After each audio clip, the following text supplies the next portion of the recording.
안녕하세요. 오늘은 무는 아이들에 대한 이야기를 해볼 거예요. 무는 아이들에 대해서 여러 가지 이론들이 굉장히 많이 나올 거예요. 그게 아무리 공부하셔도 안 되는 경우들이 많으세요. 왜냐하면 실질적인 도움이 안 되기 때문일 거예요.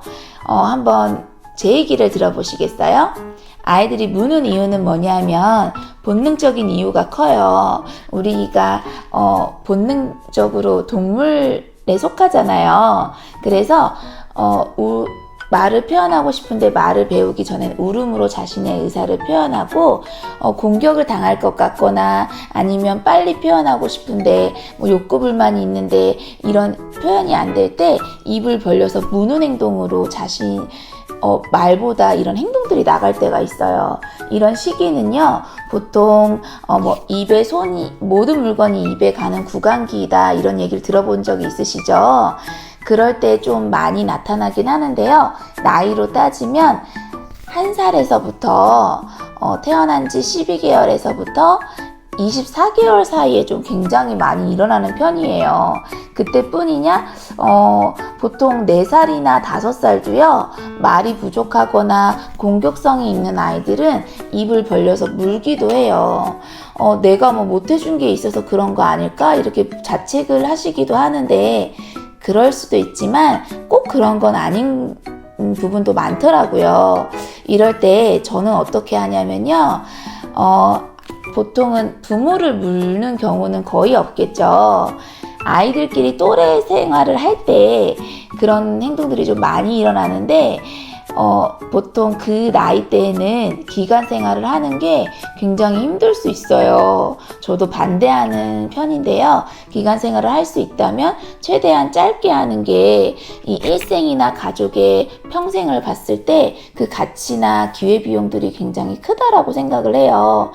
이거를 부모님이 맞벌이를 하셔야 되거나 부득이하다, 그래서 기간 생활을 하게 됐을 때 내 안에 있는 아이들도 물 수가 있거든요. 그러면 저는 그 욕구를 더 충족시켜 주기 위해서 더 많은 놀이를 자유롭게 시켜요. 그리고 움직임 또한 다칠지언정 더 자유롭게 많이 움직이게 해줘요. 근데 이상하게 이렇게 자유롭게 움직일수록 아이들이 덜 다쳐요. 그런데 긴장하고 안전보호막을 치고 안전가드를 치고 바닥에 매트를 깔수록 아이들은 도전적인 모험을 할 수 없기 때문에 오히려 더 욕구불만이 많은 경우들이 많더라고요. 그래서 제일 근본적으로 저는 이런 움직임의 욕구라든가 다양한 탐색의 욕구를 충족시켜줘요.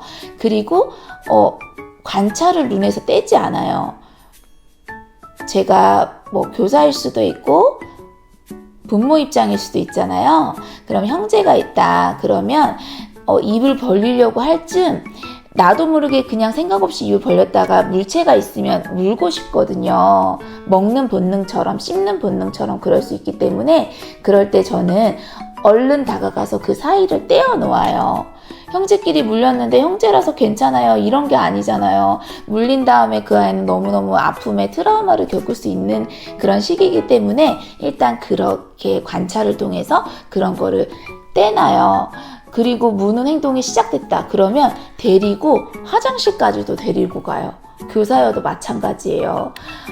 물려도 안 되고 물림을 당해도 안 되기 때문에 두 가지를 모두 방어시켜서 두 아이를 모두 방어할 수 있게끔 해줘요.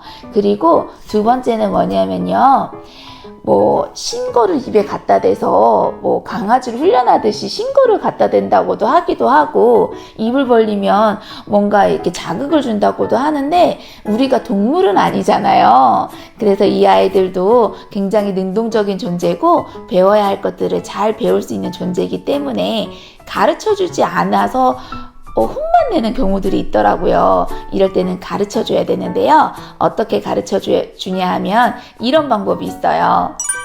아이의 입에 제 얼굴을 갖다 대요. 물어봐. 안 돼. 너무 위험해. 아파. 이렇게 가르쳐줘야 해요. 더 많이 오버하셔가지고 이 감정을 공감할 수 있도록 이 시기부터 배우게끔 해주는 거예요. 손등을 대서 물어봐.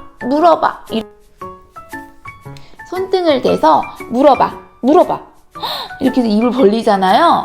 그러면 안 돼! 물면 안 돼!